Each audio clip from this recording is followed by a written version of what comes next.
You're watching the Small Biz Video Network. Ms. Ridderbusch, thank you so much for being on the Small Business Global Network today. I understand you're one of the most respected journalists in Germany. Can you give us some background on your experience as a journalist? My main client, I would say, is a German daily newspaper called Die Welt. It is published nationwide in Germany, and I would say it is somewhere located between USA Today and the New York Times. That's sort of the newspaper, two newspapers you could compare it with. That's one of the papers I'm writing for. Another one is called Handelsblatt. That's a business daily, and it is the partner paper, the German partner paper of the Wall Street Journal. And a third one is called the Atlantic Times, and that is a German-American publication. It's produced in Berlin, but it's published in English in the US and for a US audience. And your experience in covering as a journalist the EU in Brussels, what were some of your observations? The EU just celebrated its 50th anniversary. It has come a long ways. I mean, look at what we have. We have 27 member states now. We have a common market. Not absolutely finished, but well on the way to be finished. We actually have a single European currency, the euro, unthinkable of 50 years ago, 40 years ago, 30 years ago. So a lot has been accomplished.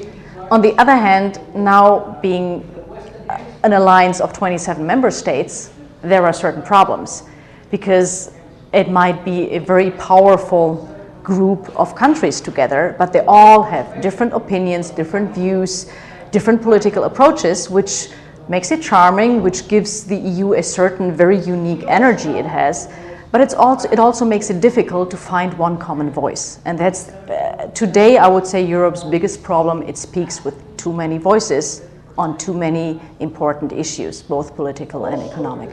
What were some of your observations in the bureaucracy involved in the policies and the way in which the EU operated? If you want to found a union, an alliance, there is always that tension between the smaller, the larger, the more powerful, the less powerful, the older ones, the newer ones, the more economic developed ones, the more underdeveloped ones, the poor, the rich.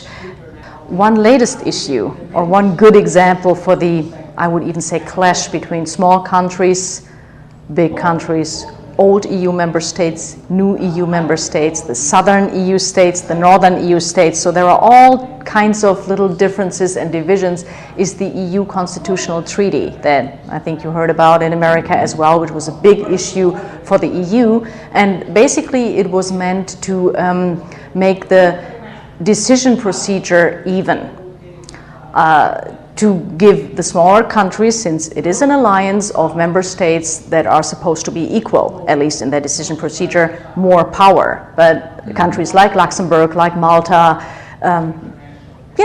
like Lithuania, Latvia, which are comparatively small countries when you look at France, Germany. Yeah. Poland is one of the large new EU member states.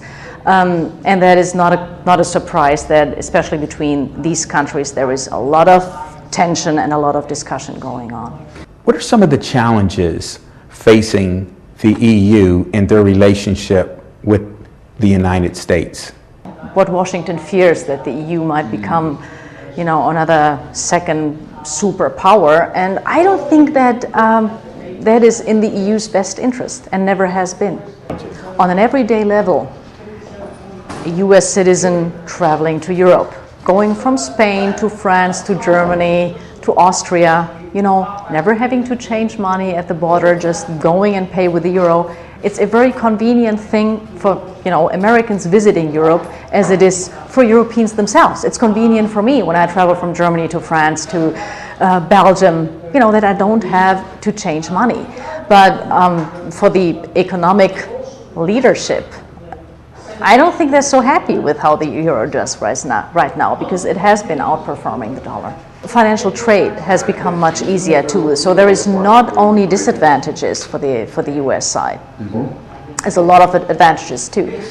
And I think Americans love the challenge. So nature of American mentality, to be competitive, to love the challenge, and then they will perform much better themselves. Can you explain for us the EU's position on air passenger rights? The EU and the US signed the so-called Open Sky Agreement. And that has been signed after a long, long period of negotiations, I think almost 10 years. Is it perfect? Is it what the EU member states really want to have as the final status? No, but it's well on its way. And what it basically means is that every European airline can fly from every airport in the European Union to every destination in the US and vice versa. What the European Union wanted is that every airline in Europe and the US can fly from any other airport in the world. That's not right there, but it is a first step. And it gives way to a lot of new competition, a lot of new routes, and a lot of new business, actually. In your experience in covering the EU, you observed that the EU set standards so high that they couldn't possibly live up to the objective that they set for themselves. Is this really true? Europe is slow to agree on an initiative, on an EU regulation, which basically is EU law. Sometimes it takes 10 to 15 years to simply agree. And then you have another 10 to 15 years, not always, but very often as a transitional period, where all the now 27 European Union member states have to turn that EU legislation into national law. And then finally it's law in every single member state. So that is a long period of time. Why is climate protection one of the major issues facing the relationship between the EU and the US? Washington to this day has not yet signed the Kyoto Protocol on the reduction of greenhouse gases, whereas the European Union goes into the opposite direction. The EU members just in March during their latest summit have agreed on far-reaching climate protection goals. Tell us a little bit about the EU's position on alternative energy.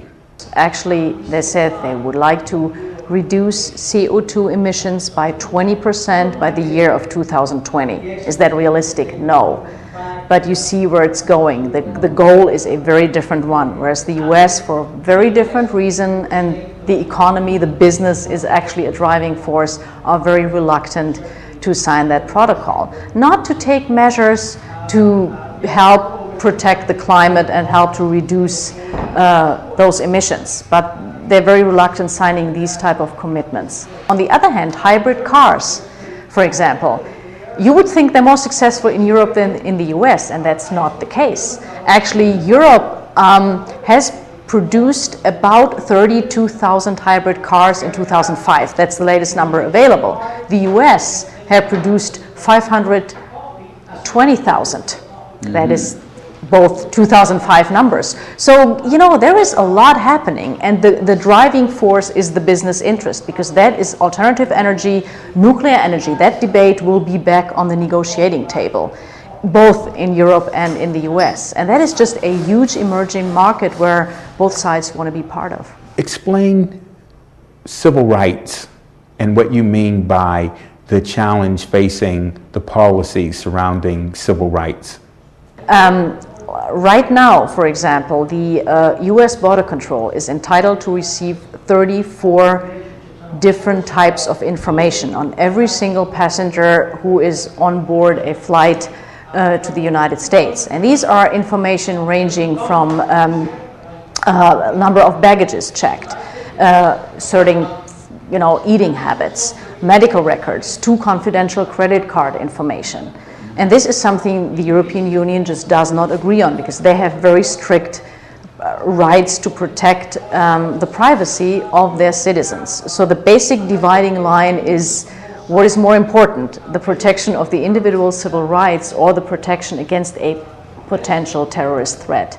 And there is no solution in sight at this point. Mm-hmm. Tell us about the impact of 9/11 and how that has affected EU-US relationships and policies. And America is a country with a lot of scared people, which is not surprising after what happened to the US and after what happened to the US on its own continent. And I think that was really the shock that happened. And Europe, is, by its own fault, used to have deep dividing conflict on its own continent. So they are not as easily shocked and scared and shutting down. And I think just as a cultural tradition, protection of individual rights has always been much, much more important in Europe. And again, there are differences between, all the 27 European Union member states, but generally speaking, it has always been more important and just a higher value in Europe than it has been in the US.